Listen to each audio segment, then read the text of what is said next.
et bienvenue dans Amis, le podcast où l'on redécouvre Twin Peaks, une petite série obscure des années 90 qui n'a absolument eu aucune influence dans la pop culture. Salut, moi c'est Marie et New Shoes. J'ai hésité à faire celui-là aussi. Et moi c'est Anaïs et aujourd'hui je ressemble à un petit chihuahua mexicain. Ah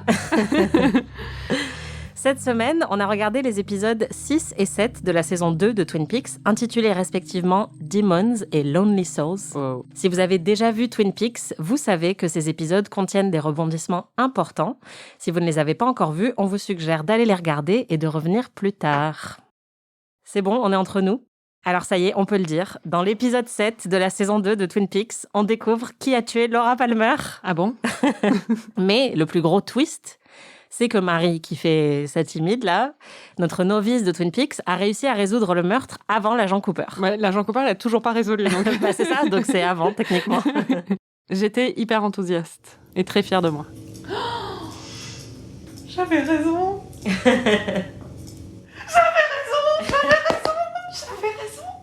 Oh putain, j'avais raison. T'es trop flippante.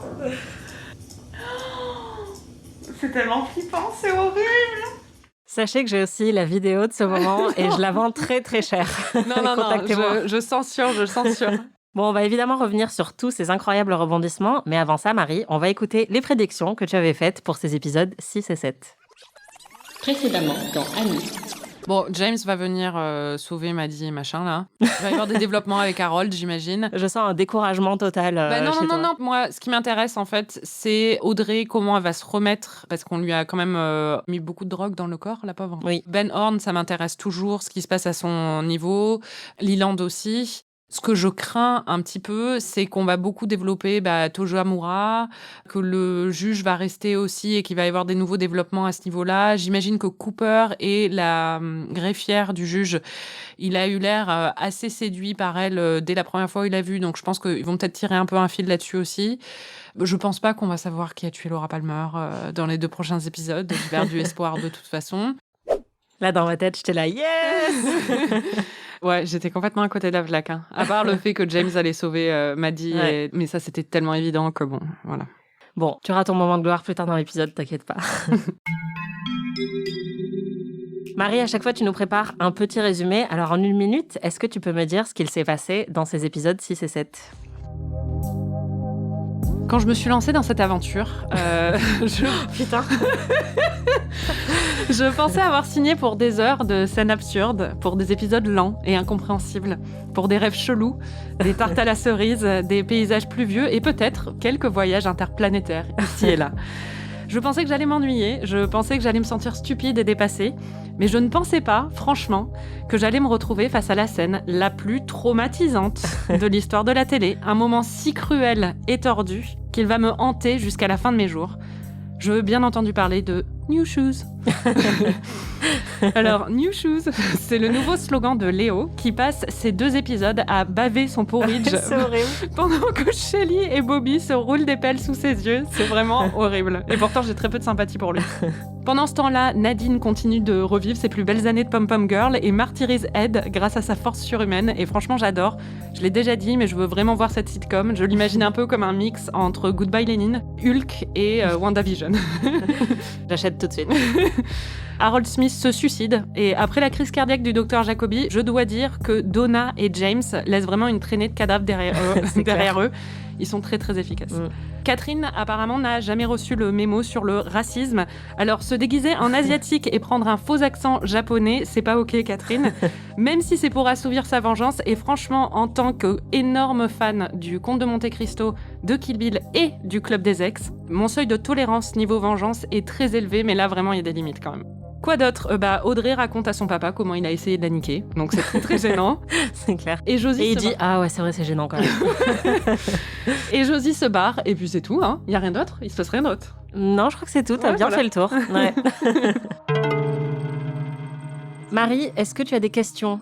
Pourquoi est-ce que tout le monde a des daddy issues dans cette série ? On dirait une soirée chez Hugh Hefner. Qu'est-il arrivé à Chez Cooper ? C'est vrai. Dans la tête d'Anaïs. Donc c'est vraiment la deuxième... Heureusement que mon père parle pas anglais et n'écoute pas ses podcasts. Il y a un moment, c'était drôle parce qu'il y avait Audrey qui faisait Daddy, Daddy, et Anaïs qui dit c'est moi avec tous mes mecs. Excuse-moi, je t'ai coupé. Non, mais c'était moins drôle. Donc, c'est vraiment la deuxième fois que Cooper est blessé en service. Franchement, le mec a même pas 30 ans. Je serais lui, je démissionne direct. Quoi. C'est vrai. C'est quoi les manteaux en vigogne ? J'ai regardé, en fait, Oui. c'est de la laine de lama très très chère. Est-ce qu'un être humain a déjà aimé les sandwichs plus que Van Horn ? Parce qu'il est en train de se faire arrêter, le mec, il fait « Je vais me chercher un sandwich !» Et où est passé Invitation to Love ? Voilà. C'est vrai qu'on n'a plus trop de soap en ce moment, mais t'inquiète pas, tu vas avoir ta dose de soap dans les prochains épisodes. Bon, on va pas faire durer le suspense plus longtemps. Marie, tu as enfin vu l'épisode 7 de la saison 2, Lonely Souls, I'm Solitaire, écrit par Mark Frost et réalisé par David Lynch. D'ailleurs, ça se voit, hein, c'est vraiment un épisode sublime visuellement. C'est la dernière fois que David Lynch vient derrière la caméra jusqu'au final de la saison 2. Trop triste. Ouais, mais oui.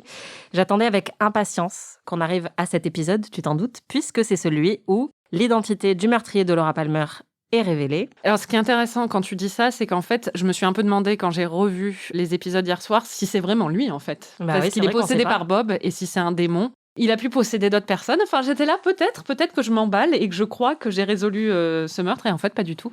Bon, petit making-of de cette soirée visionnage. Le truc, c'est que j'attendais, moi, avec impatience que tu vois tout ça. Et à chaque fois que tu n'étais pas très attentif, parce que vous ne le savez pas, mais Marie l'a gardée devant un écran sans qu'elle bouge ou qu'elle regarde son portable, c'est très compliqué. Non, mais là, en plus, je gardais un chaton. Donc, j'étais très dispersée parce que je le surveillais. Voilà, à chaque fois, il se passait des trucs à l'écran et t'es là, mais oui, mais t'es trop mignon. Et vous allez entendre, ça me stressait un peu qu'elle rate des moments importants de l'épisode. T'as raté le moment où ils ont montré qui avait tué Laura Palmer.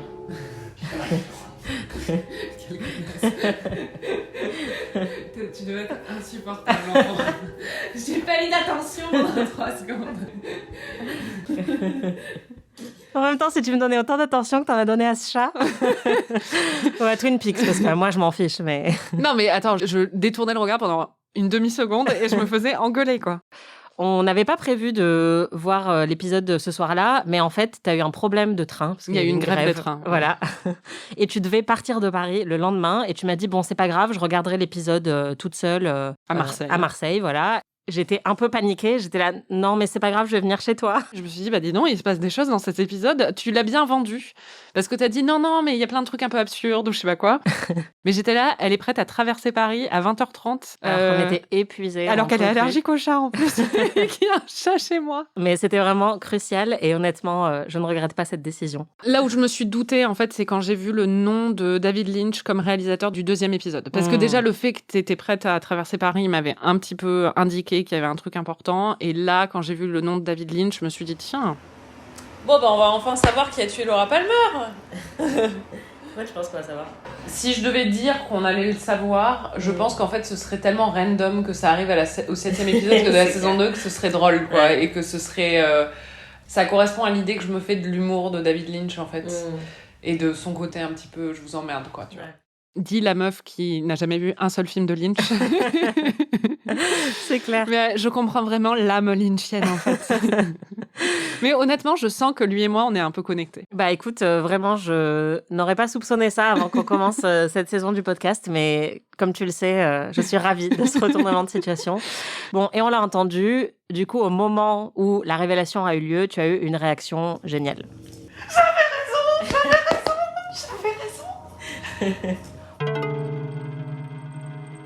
On va rembobiner un petit peu parce que cette révélation prend son temps quand même. Ça arrive, on l'a dit, à la 2e moitié de l'épisode 7, mais avant ça déjà... De la saison 2. De la saison 2, voilà, complètement random. Et déjà, il y a Maddie qui annonce qu'elle va repartir chez elle dans le Montana parce que je pense que James l'a tellement saoulée qu'elle se dit « je ne veux plus être dans le même état que lui ». Dans mes notes, j'ai mis « pauvre Maddie, après avoir été entraînée dans le triangle amoureux le plus chiant de l'histoire, elle est tuée par son oncle ». D'ailleurs, ce qui m'a beaucoup fait rire intérieurement, quand il y a la scène où Maddie annonce à Leland et Sarah qu'elle part, c'est que t'as dit « bon, ok, cette scène n'a absolument servi à rien ». Et j'étais là, just you wait, si elle savait à quoi sert cette scène. Et en plus, ce qui est ouf, c'est que cette scène, visuellement, est très, très percutante, je trouve. Ouais, mais parce je l'ai remarqué, elle est filmée de loin, en fait. Ouais, voilà. Et du coup, ils sont assis vraiment hyper serrés sur le canapé, alors qu'ils ont énormément d'espace autour d'eux. Et il y a une sensation vraiment hyper étouffante où ils sont encadrés par plein de meubles et de cadres. D'ailleurs, il y a plusieurs cadres avec la photo de Laura, ouais. Donc ça rappelle en plus le poids que Maddie a dû supporter, de lui ressembler, etc. On sent vraiment l'étouffement qu'elle ressent en étant à Twin Peaks, mais il y a aussi un présage puisque à la fin, ils sont encadrés par le tourne-disque qui va se révéler crucial dans la scène du meurtre. La scène s'ouvre sur un plan du cadre qui est une scène de Missoula dans le Montana, d'où elle est, elle. Et en fait, je crois que c'est le même cadre où il lui... C'est ce qui va la tuer au final. Voilà, exactement. Ouais. Donc, c'est assez horrible. Ouais. Et il y a It's a Wonderful World qui joue en fond. Ouais. Et un autre truc tragique aussi, c'est que, je sais pas si t'as remarqué, mais c'est la première fois dans la série que Maddie est habillée de manière très mature, où elle fait vraiment son âge alors qu'elle fait pas, elle fait gamine dans toutes les autres scènes, et là elle est habillée en tailleur. La pauvre. C'est vraiment, tu sens qu'elle est prête à repartir, et c'est pile à ce moment-là qu'elle va être tuée, quoi. Ensuite, il y avait déjà ce petit signe annonciateur, mais bon, c'est normal de passer à côté. Et en plus, ils sont quand même malins parce que jusqu'à la dernière minute, ils jouent sur le fait que Ben est aussi l'autre gros suspect. Et toi, t'as cru jusqu'à la dernière minute que ça pouvait être Ben Horne, le tueur. Bah, disons qu'il l'arrête et qu'en fait, Mike, quand il est interrogé, le manchot, dit que le tueur est au Grand Hôtel. Mais en fait, du coup, on a l'impression qu'il est au Grand Hôtel depuis 40 ans, alors qu'au final, il était juste au Grand Hôtel au moment où Mike en parlait. Donc, ça indique un peu que c'est Ben Horne. En plus, leur tactique d'investigation est assez intéressante parce que juste ils mettent le manchot, il doit réagir à des gens au Grand Hôtel pour voir s'il a une réaction ou pas. C'est clair. Et il fait une crise d'épilepsie quand Ben Horne arrive. Et il y a Audrey aussi qui raconte ça, donc ils vont arrêter Ben Horne, qui en plus ne dit pas mais c'est ridicule, je ne l'ai pas tué, il dit juste qu'il veut pas être arrêté, quoi. Donc oui, il essaye de s'enfuir, donc oui, voilà, donc très incriminant. Exactement. You're wanted for questioning in the murder of Laura Palmer. Cooper, is this some sort of sick joke? Because if it is, I know people in high places. I'm gonna go out for a sandwich. No! No! No! No! No! No! No! Mais on va l'entendre, tu n'étais pas du tout satisfaite par cette fausse résolution. Oui. Bah, l'arrêter, hein. Bon, c'est so obvious. Mais le truc, c'est que Ben, il a pas besoin d'être possédé par un démon. Il est déjà un démon. Mais du coup, peut-être que double dose. J'avais même noté dans mes notes qu'à un moment, t'as dit « Bon, ça y est, on a résolu l'affaire » et c'était le truc le plus évident. Je suis dégoûtée. J'espérais à un moment qu'il y ait une piste vers autre chose. Que Nadine arrive et dise « Eh non, c'est moi !» Mais non, on va l'entendre. Alors, récapitulons. Bob utilise un hôte, en fait, comme un parasite. Il est là depuis 40 ans au Great Northern Hotel. C'est le vieux. I've seen you before. I've heard of you. C'est vrai que ça aurait été une belle issue aussi. Mais en fait, au moment où tout commence à se décanter un peu, puisque Ben Horne a été arrêté, il y a aussi cette scène très inquiétante dans le dernier tiers de l'épisode où on voit Sarah Palmer chez elle en train de ramper dans l'escalier. C'est très l'exorciste. Elle a l'air très perturbée, on voit pas trop son visage, mais elle marmonne un peu Leland. Et derrière, il y a un bruit de tourne-disque qui tourne à vide. Donc c'est extrêmement angoissant et on comprend pas très bien ce qui se passe. Et cette scène, en fait, va revenir plusieurs fois, donc ça met du temps avant de vraiment... c'est à la moitié de l'épisode qu'elle commence à apparaître. Hein, ouais. Donc il y a vraiment 25 minutes à peu près où cette scène est entrecoupée par d'autres scènes d'autres lambda parfois. Mais ouais. Au même moment, Cooper et Harry sont à la taverne avec la dame à la bûche qui leur avait dit qu'il y avait des hiboux dans la taverne. Donc il fallait aller voir de ce côté-là. Cooper et Harry donc regardent un super concert de Julie Cruz, qui est une vraie chanteuse. Et qui était là dans le premier épisode. Ouais, voilà. Et en fait, c'est elle qui chante sur la bande-son de la série. Et là, Cooper a encore une vision, parce qu'il ne sert qu'à ça, visiblement. Le géant apparaît sur scène et il lui dit « It is happening again. It is happening again. » Les échanges de regards entre Cooper et le géant, lors de mon deuxième visionnage, m'ont fait pleurer. C'est déchirant parce qu'on voit qu'il comprend. Et même juste la manière dont le géant prononce la phrase et insiste la deuxième fois en disant « ça se produit encore », quand on sait effectivement où l'épisode va aller, c'est très très dur à voir. Et effectivement, au même moment, on voit ce qui est en train de se produire. C'est Leland qui est dans son salon. Sarah, elle est évanouie dans un coin du salon. Et Leland est en train de se regarder dans le miroir. Et on voit que son reflet dans le miroir, c'est Bob. Donc déjà là, voilà. Marie est encore traumatisée. Donc on comprend que clairement, il y a quelque chose qui ne va pas. Et là, avec un grand sourire, il enfile des gants en caoutchouc. Maddie descend au salon. Elle lui dit « Je ne sais pas ce qui se passe, je sens une odeur de brûlé. » Et là, il se jette sur elle, il se met à la pourchasser et à l'agresser. C'est absolument horrible. Ouais. Et ça dure très, très, très longtemps. Et c'est très graphique. Ouais, voilà, c'est extrêmement violent, c'est-à-dire qu'on voit tout, on voit le meurtre du début jusqu'à la fin. Voilà, on le voit frapper Maddie à plusieurs reprises, elle a le visage ensanglanté, on entend des bruits de cris horribles.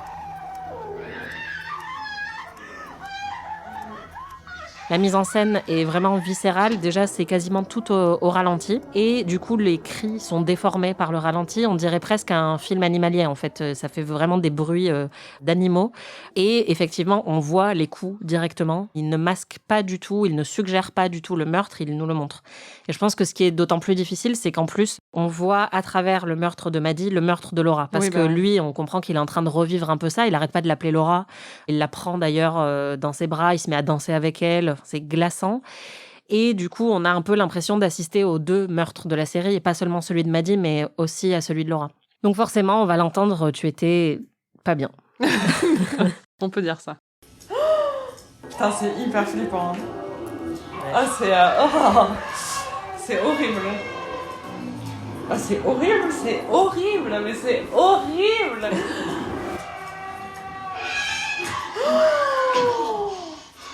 C'est horrible. Bon, si vous l'avez pas compris, c'est horrible. Quand on en a parlé après avoir vu l'épisode, c'est marrant parce qu'il y a quelque chose qui t'a encore plus perturbé que la scène du meurtre elle-même. Je tiens à dire avant que, en fait, en revoyant l'épisode, maintenant c'est la scène du meurtre qui me perturbe le plus, mais en fait, le choc de la découverte du moment où Leland se regarde dans le miroir et voit Bob, j'ai trouvé ça glaçant. T'étais encore en train de digérer, je pense, cette image-là quand t'as vu le meurtre la première fois aussi. Oui, c'est ça. Et du coup, rappelons-le, ça va être sur mon LinkedIn maintenant. J'avais prédit. Tu as plein de suspects, mais à ton avis, si tu devais parier de l'argent dessus, qui a tué Laura Palmer ? Moi, je vais aller très loin, je vais dire le père de Donna. Après, ça peut être son père à elle aussi, parce que souvent, dans les affaires comme ça, c'est souvent quelqu'un de très proche de la famille. Moi, j'ai une théorie qui est un peu folle. Ce qui se passe dans cet épisode, quand même, c'est que Leland tue Jacques Renault, et d'une façon assez méthodique. Ce que je me demande, c'est qu'on voit quand même une grosse violence de la part de Leland, qui est compréhensible, encore une fois, parce que c'est un père qui vient de perdre sa fille. Je me demande si, peut-être, il n'avait pas surpris Laura dans ses activités illicites, et si peut-être ça l'a pas rendu un peu fou, et si peut-être il n'a pas tué lui-même sa fille. Leland qui reconnaît Bob, entre parenthèses, Fight Club, point d'interrogation, parce que ma théorie maintenant, c'est qu'en fait, Bob, c'est un peu le Brad Pitt de Edward Norton dans Fight Club, et Edward Norton, c'est Leland, tu vois. J'aime beaucoup Leland, même si je le suspecte d'avoir tué sa fille, mais... Mais à part ça, on l'aime bien. L'ouverture de l'épisode 4, on entend des bruits de train, des cris, et les mots Leland et Daddy. Et c'est de la perspective de Leland. Ce qui, encore une fois, est assez intriguant, sachant que Laura a été tuée sur un train. Laura, elle avait beaucoup de problèmes. Tu te demandes d'où ça vient quand même, parce que normalement, elle a des parents qui ont l'air assez équilibrés. Ce qui confirme encore ma théorie de Leland, il y a quelque chose... c'est pas net.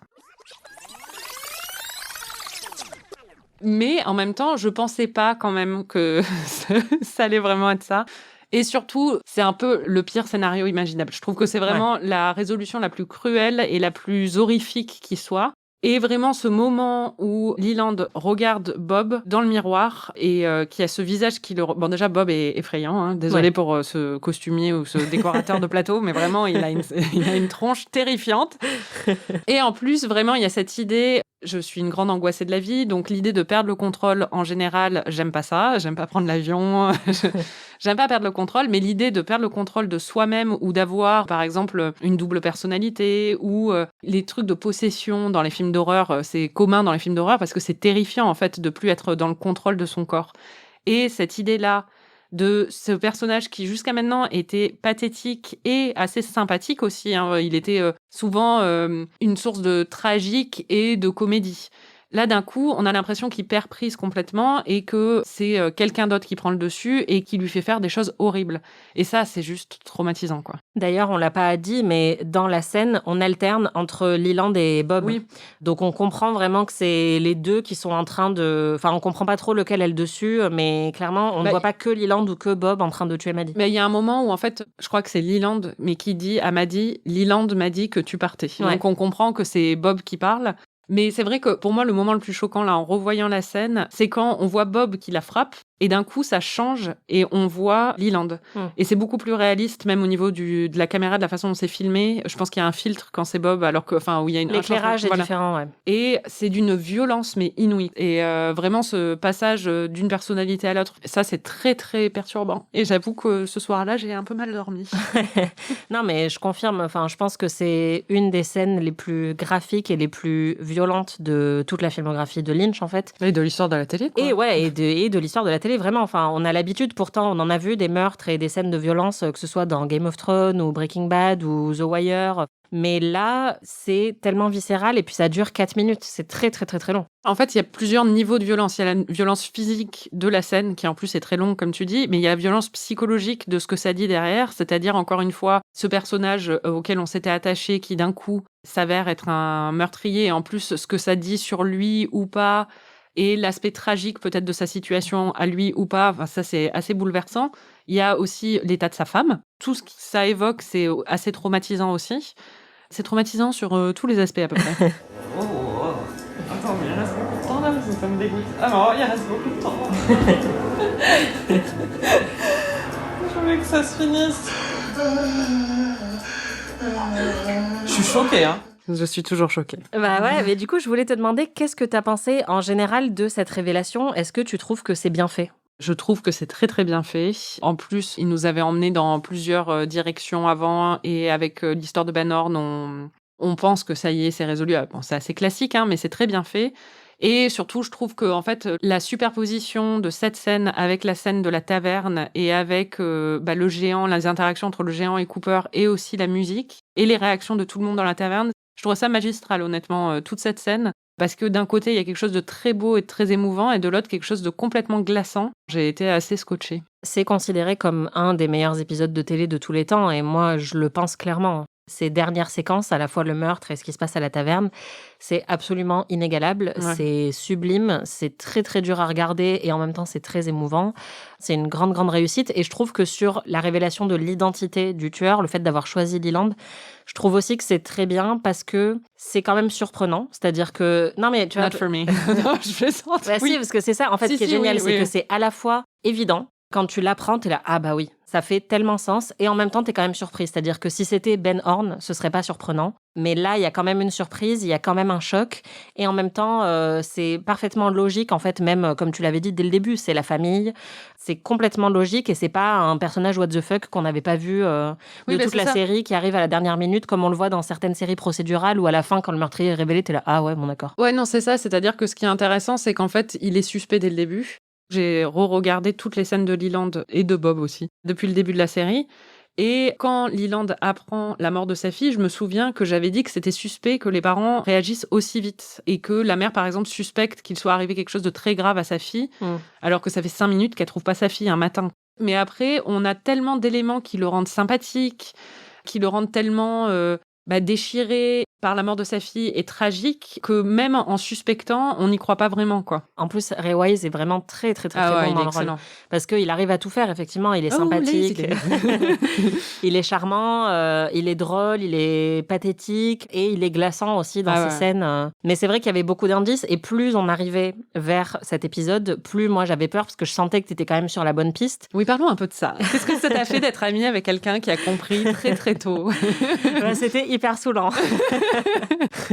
Non, mais t'as été très forte, ceci dit, pour m'induire en erreur. Déjà, quand tu m'avais dit que la scène des parents te bouleversait, je m'étais dit, bon, mais ça peut pas vraiment être les parents. Et c'est encore le cas. Enfin, je suis encore bouleversée, mais c'est plus Sarah que Leland qui me fait de la peine. Et après, à chaque fois que j'en parlais, j'avais l'impression que c'était tellement ridicule comme hypothèse que je me disais, bon, ça doit pas être ça. Et c'est vrai qu'en plus, quand Sofiane est venue la dernière fois et qu'il nous a dit que son personnage préféré était Leland, j'étais là, mais je suis complètement à côté de la plaque, en fait. Ça peut pas être Leland. Et il a été très, très fort. Je lui avais dit vraiment, je sens qu'elle se rapproche. Là, il faut tout faire. On a tout donné. Parce qu'en plus, dans les derniers épisodes, il y a de plus en plus d'éléments, et notamment quand il met le portrait robot de Bob sur son visage dans un plan, je sais pas si t'as remarqué ça en revoyant. Là, j'étais là, non mais c'est trop gros, c'est sûr, elle va tout de suite se dire c'est pas possible. Pour moi, c'est vraiment quand il y a Daddy, Leland, enfin le bruit au début de l'épisode 2 ou 3 épisodes plus tôt, là, quand il se fait arrêter et qu'on voit, enfin ça c'est assez... Oui, après c'est vrai que tu peux te dire que juste il est toujours en deuil de la mort de sa fille, mais clairement j'avais très très peur, j'ai essayé au maximum, mais tu peux être très fier de toi parce que franchement, moi le pire moment pour moi, c'était quand t'as dit il y a un truc un peu Fight Club où en fait Leland et Bob c'est la même personne, ou tu vois, où Bob fait partie de Leland ou je sais pas quoi, où là j'étais non mais putain parce qu'au début tu disais quand même je pense que c'est Leland, mais c'est parce qu'il a découvert ce que faisait sa fille, le fait qu'elle prenait de la drogue, etc., et il a pété un câble. Et en fait, le je me truc demande de toujours Bob, si c'est pas ça en fait. C'est-à-dire que je me demande si c'est pas ça l'élément déclencheur, parce que de ce qu'on lit dans son journal à elle, Bob est un, je cite, ami de son père, donc bon, c'est l'autre personnalité de son père, qui abuse d'elle pendant des années. S'il a découvert que sa fille couchait avec d'autres hommes, se prostituait, il se peut qu'il ait eu une réaction très violente. Enfin, de toute façon, de toute évidence, il a une réaction très violente. Mais là, ce qui est déclencheur, l'élément déclencheur pour Maddie, c'est le fait qu'elle parte. Donc, c'est le fait qu'elle lui appartienne plus. C'est vrai. D'ailleurs, je voulais en parler. Je sais pas si tu as relevé à un moment, juste avant qu'ils arrêtent Ben, ils sont en train de lire le journal secret de Laura.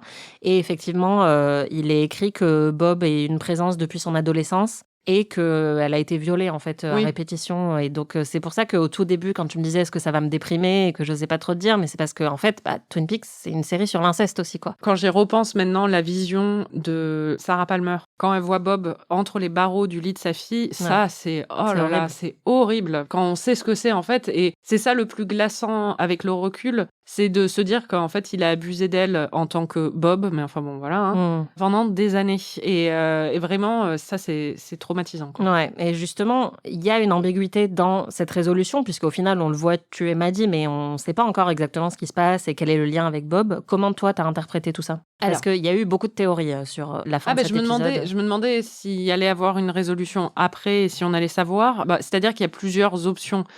Il y a l'option du démon, qui est l'option avancée par Mike, c'est-à-dire que c'est un démon qui prend possession de Leland. Donc, il y a un truc avec la forêt. La première fois qu'il l'a vu, c'était il y a 40 ans, quand il était jeune, au lac. Donc, c'est peut-être à ce moment-là. Peut-être que lui-même a été abusé à ce moment-là par quelqu'un qui était... Peut-être que Bob symbolise quelque chose d'autre, en fait. C'est aussi... La théorie du démon, c'est une théorie qui est surnaturelle. Il y a une théorie plus terre-à-terre, c'est qu'il a des gros problèmes de santé mentale et qu'il a une double personnalité. Je veux pas vraiment dire schizophrénie parce que je pense que c'est une maladie qui est souvent très réducteur, très caricaturée et où il y a beaucoup de façons très réductrices, comme tu dis, de la montrer à l'écran. Donc, j'ai pas envie de dire ça, mais en tout cas, quelque chose de double personnalité où il y a à la fois lui et Bob qui sont dans le même corps. Ce qui est intéressant, ceci dit, c'est que Mike a la même apparence que son alter ego maléfique, alors que lui a deux apparences différentes. En même temps, ça aurait pas été intéressant. C'est vrai. Ils pouvaient pas demander à Frank Silva de jouer tous les... Voilà. Mais en fait, c'est marrant parce que du coup, je me suis quand même dit, à un moment, hier, j'ai eu un doute. Je me suis dit, ça se trouve, j'ai pas du tout résolu le meurtre de Sarah Palmer. Il va encore y avoir des... Laura Palmer. De Laura Palmer. Ouais, peut-être qu'elle est morte, Sarah, là. Mais il va encore y avoir des révélations où on va savoir qu'en fait, c'était quelqu'un d'autre qui était possédé par Bob avant et que là, c'est passé... Je me suis même dit à un moment, Ben Horn et Leland se prennent dans les bras l'un de l'autre et je me suis dit, ça se trouve, c'est à ce moment-là qu'il est passé de là. C'est comme le Covid, tu te le passes. Hein.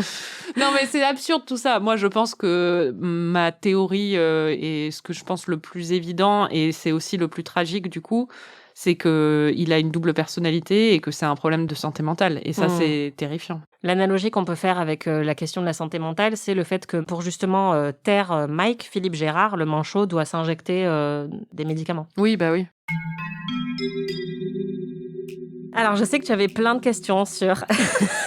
Anaïs vient de sortir littéralement une thèse. Non, mais c'est très important. Non, mais on dirait Elle Woods dans La Revanche d'une blonde quand elle est en train d'apprendre le droit. Quoi. C'est clair.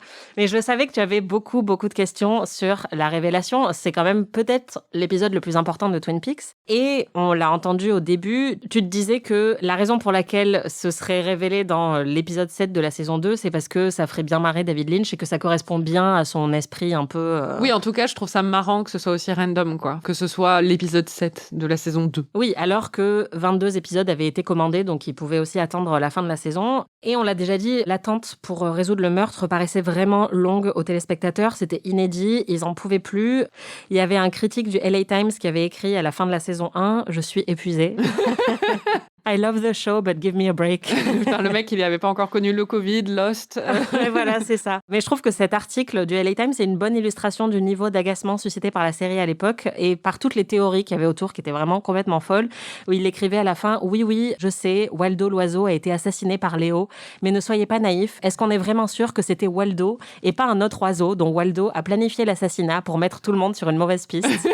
Et c'était pour se moquer de toutes les théories vraiment absurdes qui circulaient autour de la série. Et le plus gros problème, c'est que la chaîne aussi en avait marre. Et dès le début de la saison 2, l'heure et la date de diffusion ont été changées et ça a été diffusé le samedi soir, qui était traditionnellement la poubelle de... Voilà, le créneau avec un public généralement plus vieux, plus tradi, qui correspondait pas du tout au c'est le public Michel Drucker. Ouais, voilà, au public type de Twin Peaks. Selon Mark Frost, le groupe auquel appartenait la chaîne ABC était très conservateur et lui, il pense que la série les mettait mal à l'aise et qu'il voulait enterrer la série. Et finalement, ce qui s'est passé, c'est que ABC a forcé Lynch et Frost à révéler l'identité du tueur. Franchement, je remercie ABC, j'en avais marre moi aussi.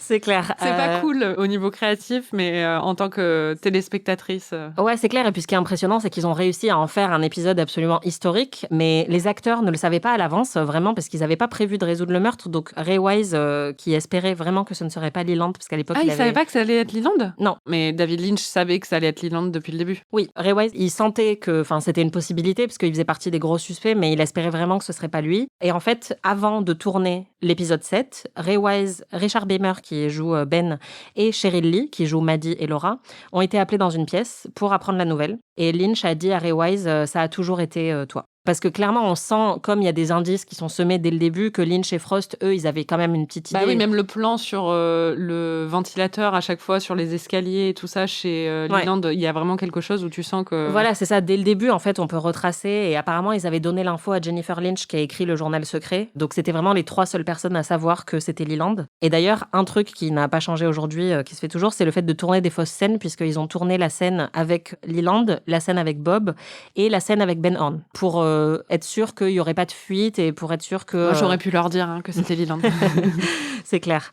Donc, la pub que tu avais vue circuler sur Internet qui dit « Le 10 novembre, enfin, vous allez savoir qui a tué Laura Palmer. Oui, vraiment. » C'est une vraie pub qui a été diffusée dans plusieurs magazines une semaine avant l'épisode. Ça, c'est naze. Pourquoi ils ont prévenu les gens ? Mais ouais, non, mais ça, horrible, c'est un truc de fou. Enfin, je pense que ça, pour le coup, ça n'arriverait plus jamais. Mais c'était pour faire montrer les audiences, en fait. Bah parce que, en gros, la série n'était plus très regardée et ça a marché. Il y a eu un énorme boost d'audience pour cet épisode seulement. On était descendu à environ 10 ou 11 millions de téléspectateurs. Putain, aujourd'hui, c'est le rêve pour n'importe quelle série. Ouais, voilà. Et cet épisode a rassemblé 17 millions. Ils sont jamais revenus après, mais bon, au moins, ils étaient là pour ça. Et c'était tellement ouf qu'il y avait eu une dépêche de l'Associated Press et un article du New York Times juste avant en mode « ça y est, on va savoir, quoi ». Mais dans les deux, ils disaient « bon, c'est la 3e fois que ABC nous promet que le meurtre va être résolu, à la fin de la saison 1, au début de la saison 2 et là ». Donc, ils étaient même pas sûrs que ce serait la vérité. Et il n'y avait pas eu de screener. Donc, ils avaient aucun moyen de savoir. Vraiment, personne ne savait à l'avance, mais il y avait cette pub.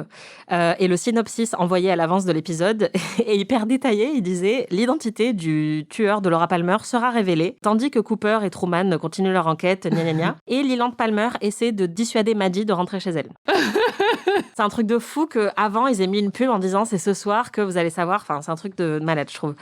Sur la réception du twist, il y a eu un article du Chicago Sun-Times qui disait « c'était angoissant, terrifiant et étrangement beau, un vrai poème visuel. C'était l'épisode de Twin Peaks sur qui a tué Laura Palmer.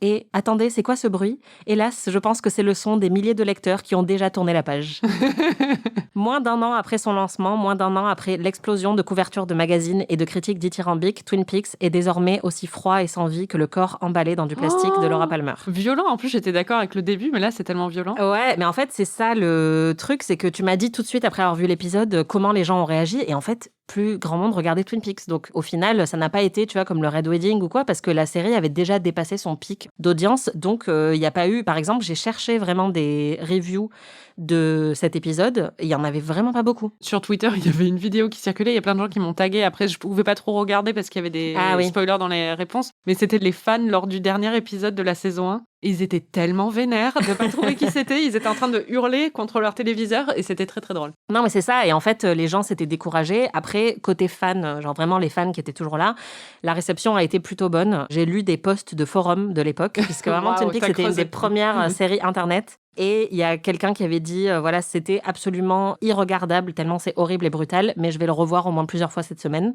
La représentation très graphique du meurtre a soulevé quand même pas mal de débats chez les fans. Certains trouvaient que c'était trop sexiste, parce que c'est vrai que c'est très, très, très graphique. Et tu m'as demandé aussi si d'autres gens avaient deviné que c'était Leland. Oui, parce que je voulais savoir si j'étais unique. Là, je suis désolée, mais tu n'es pas unique. En fait, beaucoup de méga fans avaient Leland sur leur liste de suspects, et notamment, comme toi, à partir du final de la saison 1, quand il étrangle Jacques Renaud. Ouais. Là, tu te dis qu'il y a un truc louche avec lui. Il y a quelqu'un qui avait Doc Hayward aussi en... dans sa liste de suspects. People, ça c'est mon genre de personne, c'est très... Voilà, et j'en reparlerai, il y a vraiment des théories de malades sur les forums de l'époque, les gens sont complètement maboules, mais du coup, Leland était cité très souvent dans beaucoup de posts de blog, et d'ailleurs, après la diffusion de cet épisode, il y en avait plein qui ont écrit pour dire « J'avais raison, exactement comme toi. » J'avais raison. Donc voilà, tu sais tout maintenant sur cette révélation. Trop intéressant, merci Anaïs. Bon, il reste plein de choses à découvrir, Marie, je te rassure. Même si le meurtre principal a été résolu, je sais que tu vas avoir beaucoup de surprises par la suite et j'ai très hâte. Mais il reste un gros mystère qu'on n'a pas résolu, c'est qui a tiré sur l'agent Cooper ? Depuis le début, je pense que c'est celui qu'on appelle maintenant le cousin Jonathan. Ouais. Donc le copain, je sais pas, de Josie qui vient de Hong Kong. Je pense toujours que c'est une possibilité parce que là, on a appris qu'il portait sur moi un manteau en vigogne. Donc c'est très très cher les manteaux en vigogne. Je suis spécialiste. Le truc que t'as découvert il y a 3 minutes. Je suis spécialiste depuis que j'ai tapé sur Google il y a 3 minutes. Et donc, ça doit être quelqu'un de très aisé. Après la révélation de Leland, je me suis demandé si c'était pas lui qui était passé aussi après son petit passage à l'hôpital pour le faire. Mais c'est pas son mode opératoire classique. Il a pas de flingue. Et le flingue était aussi le même revolver que celui de James Bond. Donc, c'est une personne très stylée. Très stylée. Et peut-être, du coup, je reste un peu sur le cousin Jonathan ou peut-être Josie. Pas très grande aussi, la personne. Elle fait 1m70 à peu près, selon Albert. Donc, je reste sur ces deux-là, mais c'est vrai que c'est difficile. Hein. On le saura un jour ? Je crois qu'on le saura, oui. Ah, tu m'as dit. Merci. On n'a plus de points suspects, mais je pense qu'on peut inaugurer un petit point guest star parce que tu as enfin découvert la meilleure guest star de Twin Peaks, selon moi, David Lynch lui-même, qui joue Gordon Cole, agent du FBI et supérieur de Cooper. Tu étais très contente quand tu as vu son nom apparaître. Bah, j'étais très contente quand j'ai vu son nom, et après, quand je l'ai reconnu, j'étais très contente. And who did you say you were? Non, mais c'est... I'm Sheriff Truman. C'est lui? Great. Pay dirt. Elle m'a filé un infarctus par la même occasion. T'avais une théorie, il me semble, sur Gordon Cole. Alors, Gordon Cole, il est un peu dur de la feuille. Et en fait, j'ai une théorie. Je sais pas si t'as regardé Sissi dans ton enfance. Non. Non, mais attends, meuf. Bon, on va pas commencer là-dessus, mais Sissi, grand classique. Pas la version TF1, là, mais la vraie version avec Romy Schneider. Et dedans, en fait, son beau-père, qui est donc l'ancien empereur de l'Autriche, il prétend être sourd tout le temps parce que ça le gonfle d'avoir des conversations avec les gens. Et en fait, j'ai un peu cette théorie sur Gordon Cole. Je pense que ça l'amuse de prétendre ne rien entendre alors qu'il entend très bien. Parce qu'il y a des moments où quand même il a l'air de pas mal entendre. Quand ils interviewent Mike, il a pas l'air d'avoir de problème. Alors que quand il est en train de parler à Cooper et qu'il l'humilie à travers une porte, là, il entend très très mal. Cooper, can I speak to you a moment in private, Coop? Of course, Gordon. I believe in secrecy, Coop. I'll make this fast. I didn't want to say anything in front of the men. But it's Albert's opinion that you might be getting in a little over your head again. This worries me, Coop. I feel a certain responsibility. Albert is wrong, Gordon. You went into the chute in Pittsburgh, Coop, and I want to make doubly sure, in fact triply sure, that it does not happen again. Copy?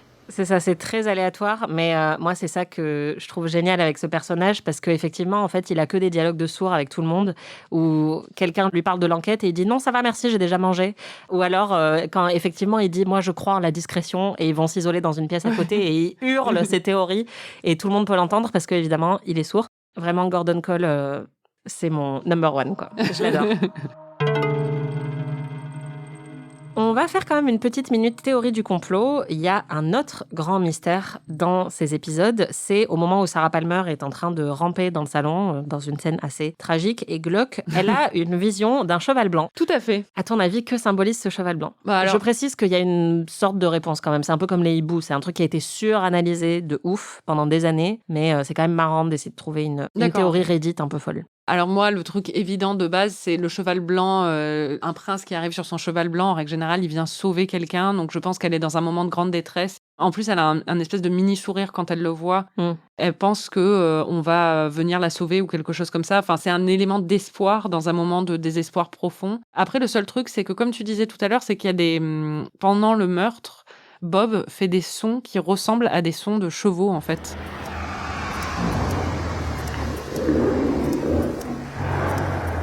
Mais je te jure, quand j'ai regardé, tu as dit tout à l'heure c'est des sons d'animaux, mais ça fait vraiment genre... je pensais plus à des panthères.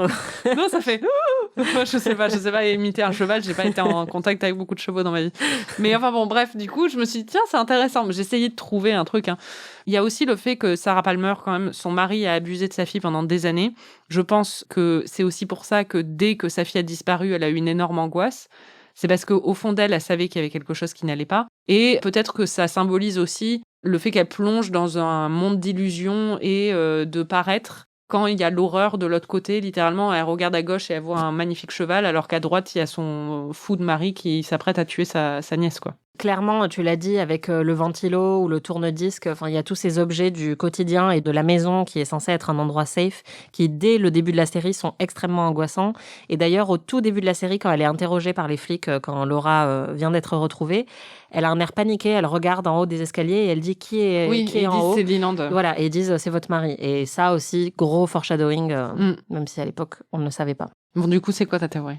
Moi, c'est marrant parce que c'est l'inverse de toi, c'est-à-dire que j'ai aussi pensé à la figure du chevalier, du prince qui vient sauver quelqu'un, et comme en fait, justement, c'est un cheval blanc qui n'a pas de cavalier, pour moi, c'est plutôt justement l'espèce de perversion ou la déchéance, la chute de l'héroïsme, de la figure qui est censée venir sauver, peut-être la figure du père, par exemple, ou la figure protectrice qui, là, n'est plus là. Waouh, t'es allé encore plus loin, là. T'as pris mon truc. Moi, je suis un peu la version débutante et toi, t'es la version confirmée. Bon, on va passer vite dans les intrigues plus secondaires, mais il y a quand même plein d'autres choses qui se passent. Et il y a un autre rebondissement que tu as deviné, cette fois-ci in extremis, mais quand même bravo. Un épisode plus tôt, hein. En vrai, si on avait fait un épisode par épisode... C'est l'identité de Monsieur Tojamura, qui manigance quelque chose avec Ben et qui ensuite croise Pete. Donc, c'est effectivement les personnages qui sont toujours très proches de Catherine avant qu'elle Oui, mais ne c'était disparaisse. avant qu'il croise Pete, donc j'ai plus de mérite. Merci. Vous voyez, quand elle dit qu'est-ce que ça te fait d'être amie avec... c'est juste hyper chiant, en fait. Parce que je peux même pas lui dire waouh, c'est impressionnant. Elle l'a déjà dit 5 fois elle-même. You have my cashier's check for $5 million. On dirait une femme, hein, quand même. Why? I know so little about you, Mr. Tajimura. This is a small community. J'essaie de regarder par rapport au visage. Temporary expense of my larger business opportunity. I know a little about fire. My family was at Nagasaki. C'est Catherine. I'm sorry. C'est Catherine. C'est Catherine. C'est Catherine. Je te dis rien. Ah, c'est Catherine. Ah, c'est Catherine, je l'adore. Ah, t'es folle. Je l'adore, mais enfin bon, elle est un peu raciste là. Oui, donc tu te doutais qu'il y avait une yellow face, on en avait déjà parlé dans les épisodes précédents. C'est confirmé, et d'ailleurs ça a suscité une réaction très drôle quand elle retrouve Pete, où visiblement ça y est, ils sont hyper heureux de se retrouver. Sa fausse mort lui a un peu remis les idées en place et il est hyper amoureux de sa femme. Et elle est hyper amoureuse de lui, apparemment. Ouais. Tommy, it's me! It's me! Catherine, you look terrible. Oh. C'est tellement raciste, mais trop mignon. C'est clair. Un combo très inattendu, honnêtement. C'est ça. Côté couple, il y a aussi Shelley et Bobby qui ramènent Léo à la maison, qui, pour reprendre une phrase de Succession, est « the angriest fucking vegetable ».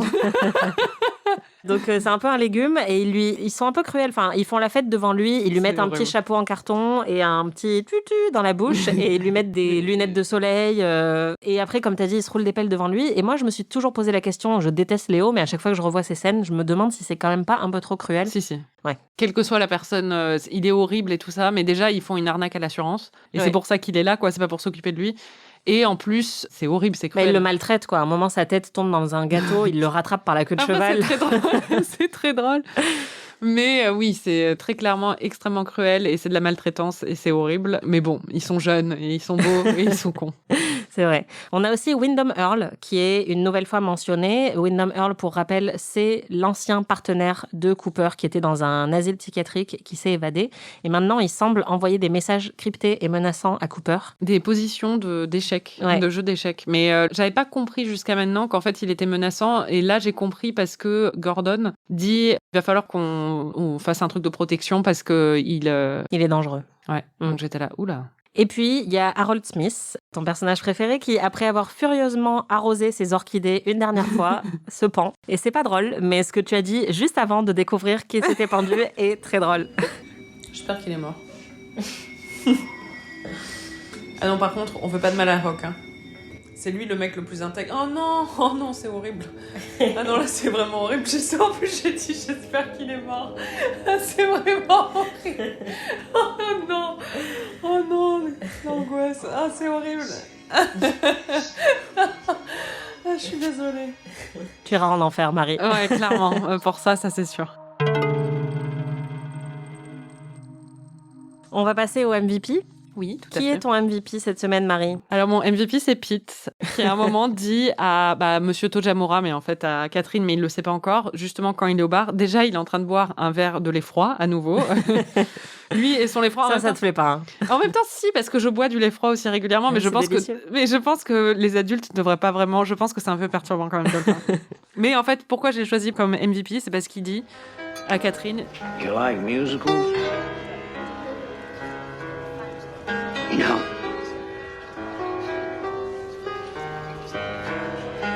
Not even Fiddler on the Roof? Frank made me weep like a little baby. Et donc, ça veut dire, est-ce que vous aimez les comédies musicales ? Même pas. Violon sur le toit, ça m'a fait pleurer comme un petit bébé. Et en tant que grande fan d'un Violon sur le toit, et moi aussi, ça m'a fait pleurer comme un petit bébé, je me suis dit, Pete, t'es en or. Bravo. Et toi, c'est qui ? Moi, mon MVP, c'est la veste en tweed à carreaux de Shelley. Ah, elle est trop belle, sa veste. Ouais, quand ils accueillent justement Léo chez eux, elle est magnifique dans cette veste et je veux trop cette veste. La meilleure réplique, c'est quoi ? En fait, j'en ai 3, donc je me dis... New shoes. Il y a New shoes. À chaque fois, j'en prends une à toi, donc j'ai peur dans les 3 d'en avoir une. Je me dis, tu veux pas dire la tienne en premier, et puis après... Si tu veux. Au départ, ça aurait été soit New Shoes, soit You Remind Me Today of a Small Mexican Chihuahua. Ah oui, mais c'est ça, j'avais dans mes trucs, mais c'est une des 3. Et la dernière, je pense que c'est peut-être celle que t'as aussi, mais c'est quand Ben est sur le point de se faire arrêter et qu'il fait « Non ! Non ! Juste la manière, ça me hante encore. Oui, c'est vrai. Je l'ai noté dans mes notes, j'ai noté « Non !» C'est vraiment exceptionnel. Non, c'est moi, quoi les tiennes ? Alors bon, du coup, il y avait... Cooper, you remind me today of a small Mexican Chihuahua. C'est très drôle. Un note de Gordon Cole où il dit qu'il va à Bent on official business, real hush hush. Sachant qu'il est tout le temps en train de gueuler. Chut-chut. Voilà, et hush hush, ça veut dire chut-chut. Mais ça veut dire aussi discret, quoi. Ouais. Et la dernière, c'était Ben Horn aussi. C'est quand, en fait, on lui ramène sa fille, en gros, et qui dit... No, it's times like these. Make a man aware of the value of life. Every raindrop, every sunset. Et vraiment, alors ça veut dire, c'est dans des moments comme ça qu'un homme se rend compte de la valeur de la vie. Chaque goutte d'eau, chaque coucher de soleil. Et vraiment venant de Ben Horn, et surtout sachant qu'il en a rien à foutre de sa fille. C'est clair. C'est assez grandiose. Le truc horrible, c'est quand il dit à Leland, il accueille Leland et lui dit « Je comprends maintenant ce que tu as traversé, parce que sa fille a été kidnappée 2 jours, alors que Leland, sa fille est morte, quoi. » Ouais, mais c'est lui qui l'a tuée, donc... Ouais. On passe aux prédictions. Marie, la grosse question, qu'est-ce que tu penses qui va se passer dans les prochains épisodes ? Je pense qu'ils vont se rendre compte que c'est Leland et ça va être le choc. La stupeur, la grosse déprime, j'ai littéralement noté ça. Mais j'ai mis, ou peut-être pas, Maddie devait partir et avait déjà fait ses adieux, donc il peut masquer son crime. La question, c'est la question de Sarah. Est-ce que Sarah va s'en souvenir ou est-ce qu'après des années et des années de déni, de toute façon, elle va continuer dans son déni ? Mais Cooper, quand même, est au courant, là, qu'il s'est passé quelque chose. Tout le monde est en train de chialer, de toute façon. Donc, je pense quand même qu'ils vont l'apprendre et que ça va être une vraie tragédie, un énorme choc pour la communauté. Je le pense vraiment. Elle rigole comme si... Ensuite, je pense que Catherine va continuer ses manigances, même si j'ai rien compris à son stratagème. Vraiment, alors là, j'ai rien compris. Et je pense qu'il va y avoir des développements autour de l'ancien partenaire de Cooper, Wyndham. Alors, la meuf qui prend aucun risque. C'est clair. Après, oui, je me demandais, en fait, si Leland allait être arrêté tout de suite ou si elle est encore, si Ben Horne allait rester en prison et tout, voilà. Tu penses que Sarah Palmer est vivante, du coup ? Alors, la dernière fois qu'on la voit, elle est vivante, hein, elle respire. Dans la scène, son thorax bouge, donc moi, je pensais qu'elle était vivante. Ah, mais en fait, vu ta question, je me dis que peut-être qu'elle est morte.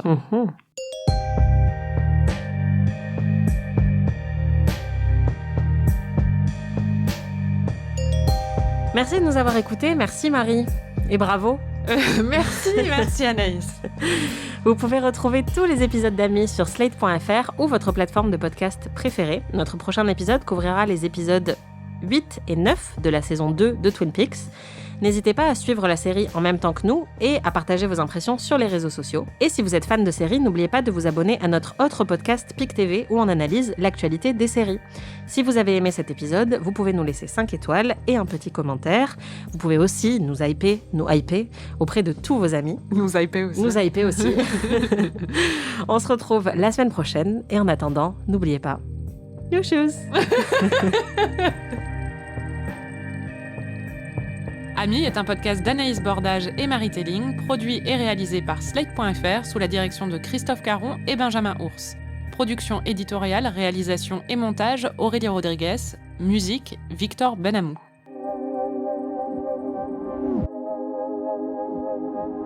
Harold qui dit à Donna « You are unclean », tu n'es pas propre. Donc je pense qu'il avait un truc avec les germes, ce garçon. Moi, je pense que Harold, vraiment, il vient du futur et il a vu le Covid, quoi. Ouais, c'est clair. Quand Donna dit au revoir à Maddie la dernière fois qu'elle la voit, elle dit « Je me serais sentie hyper mal si quelque chose lui était arrivé aujourd'hui » parce qu'elles ont été agressées par Harold. Et je me suis dit que c'était un peu une prédiction, enfin un présage pour la suite parce qu'il va lui arriver quelque chose, la pauvre. D'ailleurs, on l'a pas dit, mais dans la scène bouleversante dans la taverne à la fin, c'est clairement un rappel au pilote de la série, puisque tout le monde se met à pleurer sans véritable raison, un peu comme le fait qu'ils se mettent aussi à pleurer dans le pilote sans savoir encore que Laura est morte. Ah, ça c'est toi qui as fait cette blague pendant le visionnage, mais t'as dit qu'ils avaient enfin trouvé un rôle à la hauteur du talent du mec qui joue Léo. Je suis drôle, hein. C'est vrai, mais c'est vrai qu'il est très bon en plus, hein. Ah oui, ça c'était marrant, la scène où en fait Leland a tous ses moyens quand il prévoit de détourner de l'argent. Oui. L'envoyer aux îles Caïmans.